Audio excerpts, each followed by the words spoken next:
Think workers' comp is only for big companies with employees? If you're self-employed or a contractor, you might still need it, and here's why.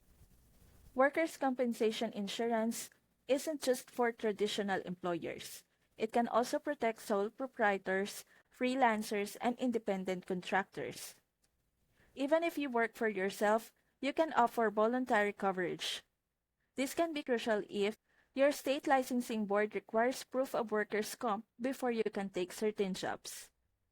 You work with larger companies that won't hire you without coverage.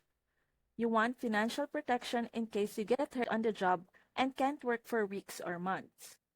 With voluntary coverage, you're covering yourself. So if you have a work-related injury, it can help pay your medical bills and replace part of your lost income while you recover. Requirements vary by state. Some states make it optional for the self-employed. Others require it for certain industries like construction or electrical work. That's why it's smart to check your state's rule and get a policy that keeps you compliant and protected. Next Insurance makes it simple to get workers' comp as a self-employed professional. Apply online, get proof of insurance instantly, and take on bigger jobs with confidence. Click my link in the description now to get your instant quote today.